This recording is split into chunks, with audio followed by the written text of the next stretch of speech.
showtime!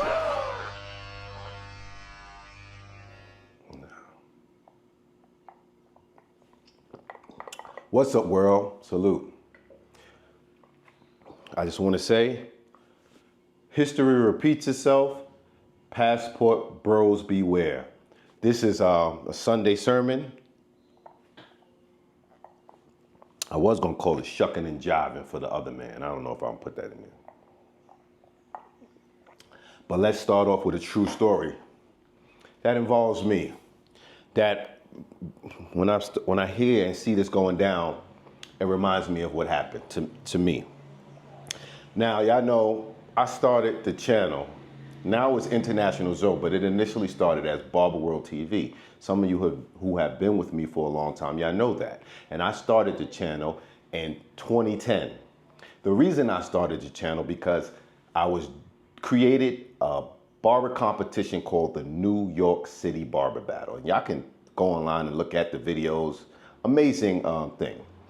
Now, I didn't create the concept of barber competitions. I would have to give that probably to the South, is where I've seen it first, and the Barber Brothers show, who had a barber competition many, many years, moons ago. I think the Barber Brothers had celebrated their 60th anniversary or something. I don't know how long they were doing it, but it was definitely, barber competition was created by Black.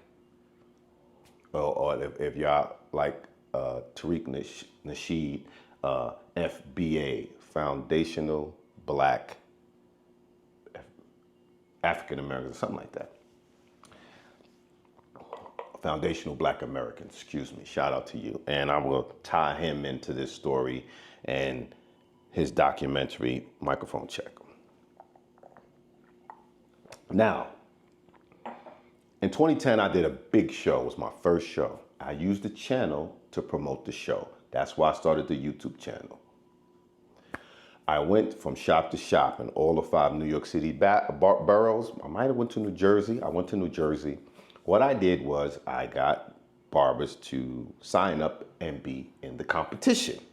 Some of the people who signed up, I then went back and let them say what category they were going to be in, who they were, and why they were going to win. And of course, you know, some people were true characters and they talked a lot of ish.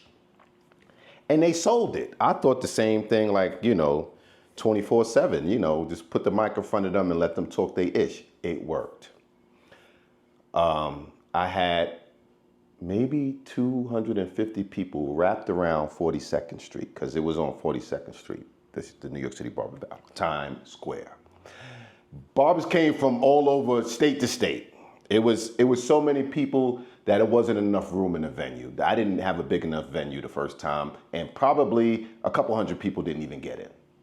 Massive success. Also, Morgan Spurlock, he makes those documentaries. He made one about junk food, or how he ate junk food and gained 50 pounds. What was the name of that? Well, he made a couple of documentaries about things. He made a documentary called Mansome. You can look this up. Some pieces of my New York City Barber Battle was in his documentary. It did so well, of course, I did it again and again and again. And it started building, and also people started copying the concept. Now, what made mine different from other people's? Of course, I didn't create the competition of barbers, but I created themes and categories which was never done before. I created the old school battle. So the old school battle was old school haircuts, flat tops, Gumbies, and slopes, and guys with gazelles and Adidas, that category. I created the category of the fastest fade, 5 minutes or less. No one had done none of these things before. Yes, there was design battles and there was like style battles, but it wasn't, I broke it up into 5 categories, and I had people competing in each category. Of course, I had a design with color and design without color. I had the female battle. All these things, New York comes in, boom, boom.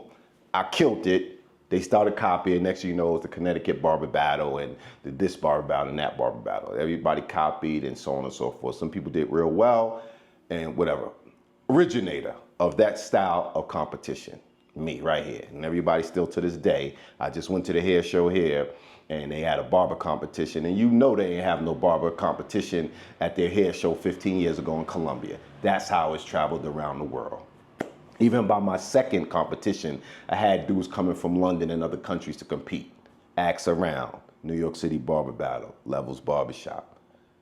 I wasn't International Zoe then, I was Zoe Mega Millions. Okay, so now also what the black community did is we started using, and this is in the South, I'll give them the credit, they started using makeup pencils to color in their designs. Black brothers created this concept. They'd make a design, they used the makeup pencils that women would use to color in their designs. Then, of course, the other people came and took the makeup pencils and put it in a pack and sold it back to the barbers. Something that they created. Happens all the time. So by the time I did my New York City Barber Battle 3, the boys came in, you know, the other ones. And they they did sneak, because I used to rent out booths to do different things. And one person act like they was renting out a booth to sell something. And they rented out the booth and brought in the producers and stuff to make a reality show. And they were interviewing barbers at my competition for the reality show. But they didn't tell me that's what they were going to use the booth for. This is the type of stuff they do. So, and they use footage from my barber battle, and one of my most popular barbers and my brother, Tony Touch, y'all seen him travel with me sometime. He was a phenomenal barber and character and comedian. He studied under Tone, what's the comedian name? Tone, whatever, the brother that used to be on Showtime at the Apollo. So anyway, Culture Vulture did basically the concept. And then they brought in Cedric the Entertainer and mind you, because he was in the barbershop movie, but Cedric the Entertainer don't know nothing about barbering. He was in the barbershop movie and they tried to use him to sell it, and they got it picked up by UPN, Channel 9, or one of those lower networks. And they probably got money, but of course all the people that was in it didn't get no money. They had one of Diddy's barbers and another Fat Joe's barber and a female as judges. They didn't consult with me, nothing. But when they went to try to name it, they tried to get Barber Battle, which I already had the trademark for. Shout out to my brother Rob, owns the entertainment trademark for Passport Bros. There are smart brothers. And they were pissed off when they saw that I said, why wouldn't I have it? I'm the one that made the barber competition what it is today. Of course I own Barber Battle.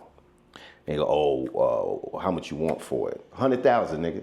You know what I'm saying? They was pissed off. They were so pissed off that my boy, Tony Touch, who was the best person in the pilot, the funniest and all that stuff, they kicked him off the show and tried to bring a wedge between me and him.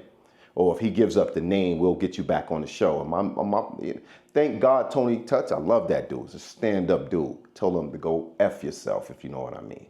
And they really broke him down, because my man Tony was destined to be a star. They kicked him off the show. Culture vultures. This is what happens, y'all. This is what happens. So I'm saying all this to say, and the show flopped, because they didn't have it was a corny concept from those other boys. They're corny. They always try to come in and blood suck what we create, what they don't really understand. They might have the connections in Hollywood. They might be able to raise the money, but they don't understand. And I really had a great concept for a Barber Battle reality show, but I never shared with them, thank God. And their shit flopped. It was like 5 episodes and it flopped. It was corny because they don't understand the culture. I'm saying all that to say, here we go again. Those other people coming in trying to sell you guys a Passport Bros reality show. Got y'all signing NDAs and all this stuff. What do we need to, and let me be clear. Yes, everybody has been traveling, but black men coined the phrase Passport Bros. Black men started the movement. No matter which black man y'all want to say who did it, they was all black. All the people arguing saying that they started it, they all black men. Okay, this is a movement that we created, that we started. And here they coming, culture vulturing again, dangling a fake $100 bill at guys who signing NDAs and we want to be part of the show and vote for me. Yeah, and y'all all got your own platforms, but y'all promoting their platform.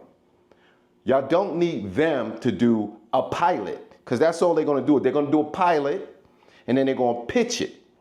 You understand? And y'all ain't going to get paid for the pilot. And when they actually get it picked up, they might not even use y'all for the actual show. Because when the bigwigs come in, they're going to say, nah, we don't want him. And they want to diversify the portfolio. They're going to want a white and a Spanish and a Chinese, you know. And then they also, like they do on most of the reality shows for us, make us look stupid. Or put us in position for us to look stupid. You know what I mean? So they're going to want some of the clown dudes in there, or some of the antagonists in there. That all's good for TV. I'm just saying, brothers, be careful, because history repeats itself. Let's not jump the gun and be shucking and jiving for fame. 5 minutes of fame. Those people that was on that Barber show, and the ones who didn't make it, was disappointed, was mad. But there was 5 minutes of fame and it was done. Most likely you ain't gonna become no star, okay? So don't be so quick to sell your soul and sign. And listen, get you a lawyer before you sign anything. Find someone pro bono. You can't be signing your name without a lawyer. If you do get picked for the show, make sure you get a lawyer. Please, brothers. I've been in the music industry and all this other stuff. When they come in and do anything in my barbershop and film in my barbershop, I have my lawyer look at the agreement that I got to sign, the NDA and everything else. Please slow down. Don't be so overhyped. And by the way, I'm talking with my brother BMT. I'm talking with my brother Richie Match. We want to do our own thing, okay? But I'm just telling y'all, be careful. History repeats itself. And that's what brings me, what I skipped over, which brings me back to Tariq Nasheed and the hip hop thing. How they try to take our stuff. They try now to say, oh, 50% of hip hop was created by Latinos. No, it wasn't.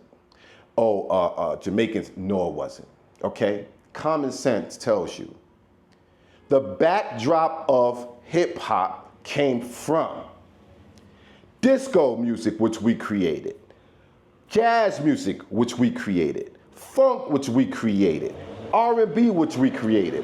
All them samples, Kashif, James Brown, that's all FBA, foundational Black Americans. So there's no way, we wasn't rapping over no Jamaican tunes, and all the reggae music started off of singing original, singing over Motown songs. So how the hell music that started singing over American music, if you go back, Bob Marley, all of them got songs singing Old Temptation songs or Four Top songs with a Jamaican patois thing. So there's no way Jamaicans started hip hop. Yes, and even the Jamaicans in hip hop, when Jamaicans and Caribbeans first came to America, they hid that. They didn't embrace it. They wanted their parents, just like the Puerto Ricans.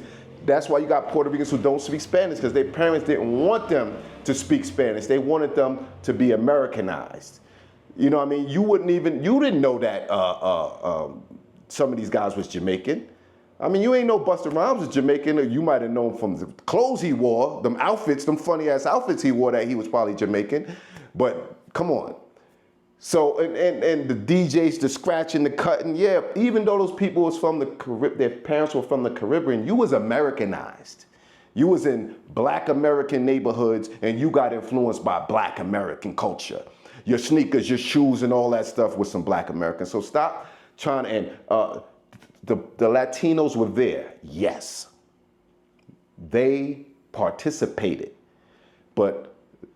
and there was some rappers and all that, but come on, let's just be honest. You know what I'm saying? You could name all the Latino rappers on one hand, okay?